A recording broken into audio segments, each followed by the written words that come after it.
Year 7. So today we're working back into the work that we started last lesson, which is our Kandinsky inspired design, and we're going to be adding some colour to it. So you're going to need some coloured pencils. If you don't have coloured pencils, then you need to either pick some up from your local supermarket. You will find pencils in any Tesco's, Asda, whatever is the nearest to you, because they're still open.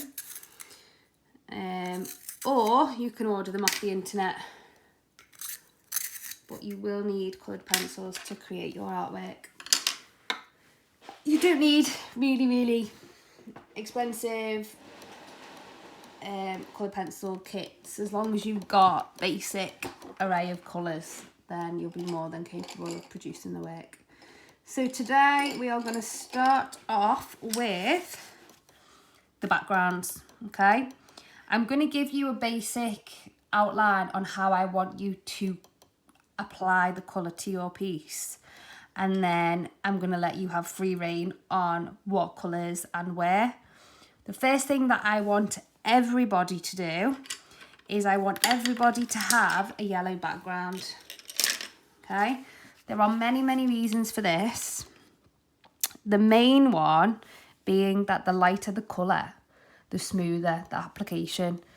So if we were to pick a dark colour like a dark blue or a purple for the background, then it would be very difficult to blend it in and apply it to such a large area and the outcome to be smooth and not patchy. So what we're going to do, we're also not going to do the entire background because that's going to take us too long. We're going to get the colour. Just see if I can zoom in a little bit. Yeah, one sec.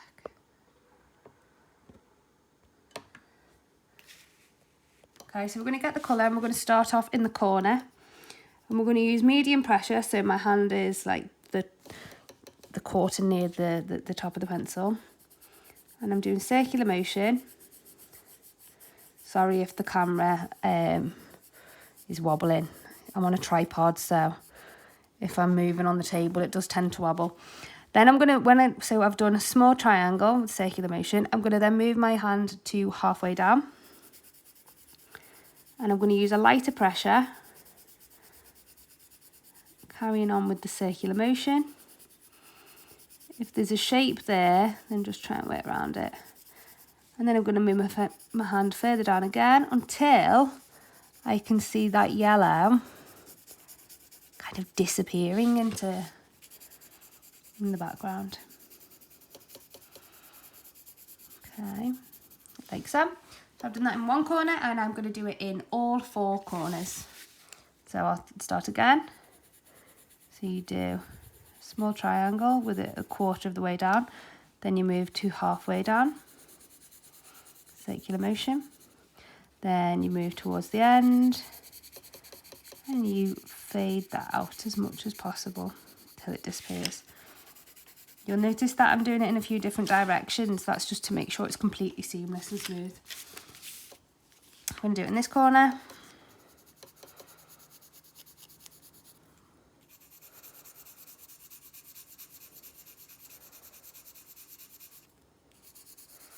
Okay, and already you've showcased that you have got the skill set to fade a colour, okay, which is an impressive skill to use in art. Whenever possible, always showcase what skills you've learned. And last corner.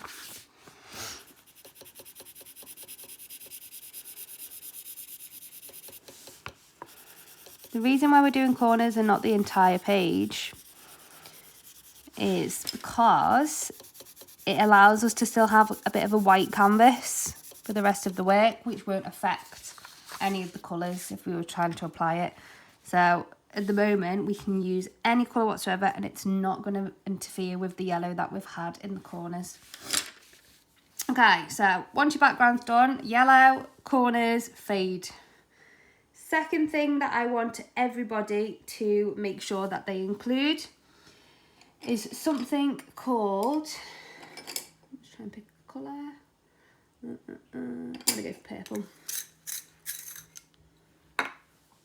something called flat block colour. And what I mean by flat block colour is that it's, I'll try and find an example. It's a solid colour, okay, like this blue on one of his pieces. I'm going to do it in purple. And I am going to do it on this shape here. So when you're doing block colour, you first of all need to make sure your pencil's really sharp, and then I want you to outline very neatly. You can see I'm doing small movements back and forth.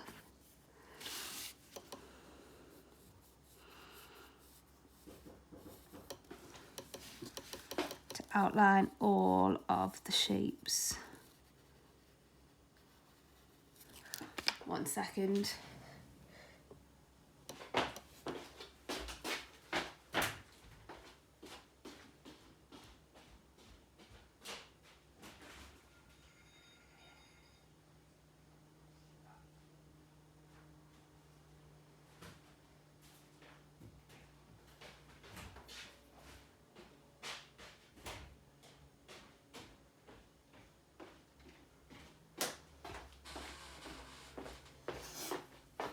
Apologies about that, someone knocked at the door. So we outline it nice and neatly, and then we're going to use circular motions, and we're going to do it nice and slow. We're going to do one layer,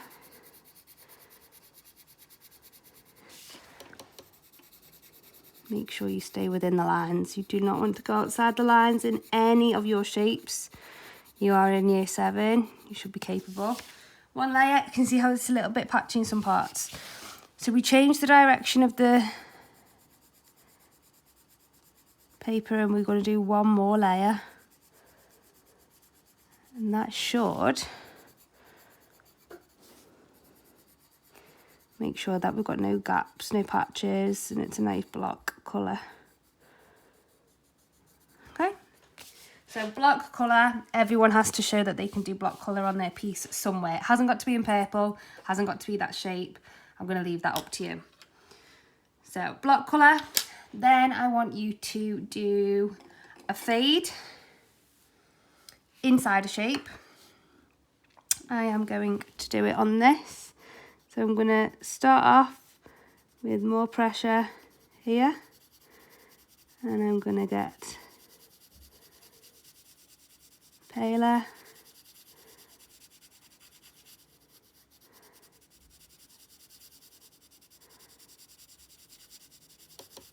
as I get across, and then I'm going to go for a slightly different shade. I'm going to repeat it as I'm going to fade it again.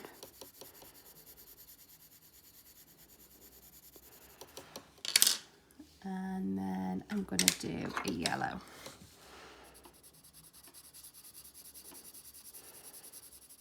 Okay, so we've got, so far, I'll recap every time, fade on the background, block colour in a shape, fade in a shape, and then we're going to do a colour blend from one colour to another. So to do that, I am going to pick a red,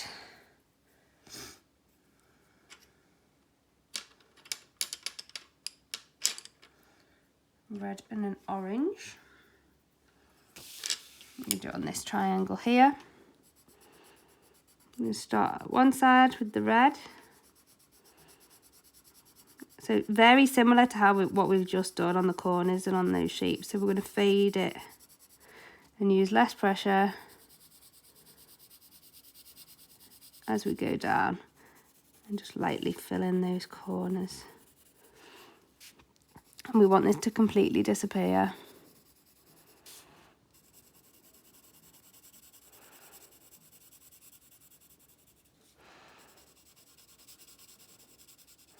As long as you press light and you end it so it disappears, you'll be fine. And then we're going to go from this part here. I'm going to turn the page around because I find it easier.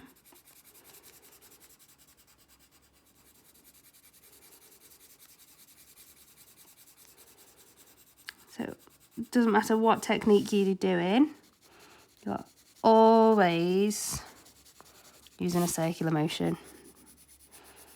You're always going to use a light pressure and build it up. That's never going to change.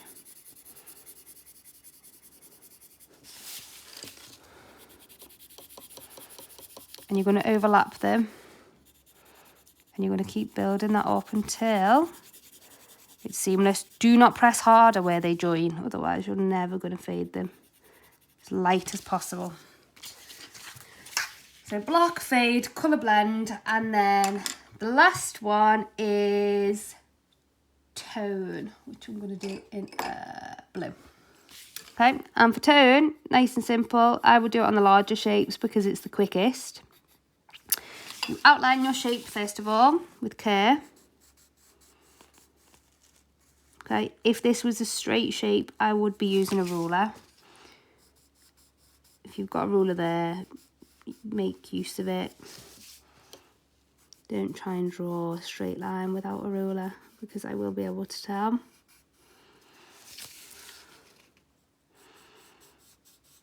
Okay, so and an outline there. Then what we're going to do is we're going to do circular motions and we're going to fade it to the middle. So it wouldn't make any difference if this was a circle, a square, a triangle. You always just outline the edge and fade it in. And the reason why I'm calling it tone is because it will help to make that shape pop and look three-dimensional. So it'll give it a lot more dimension than if I was to colour it in like the block colour that it's next to.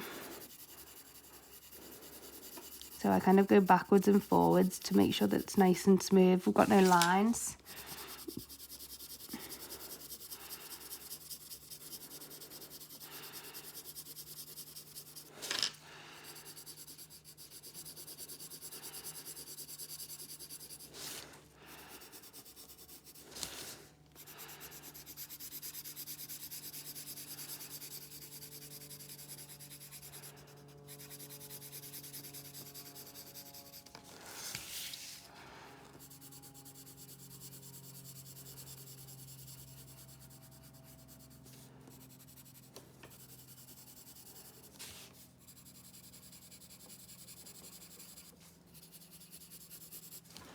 Okay, so tone.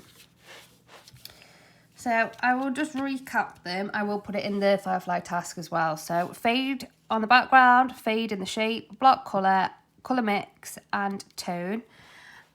And then that should take you the whole of this lesson. I want you to make sure that you're really focusing on the quality, and please upload a photograph at the end. Thank you.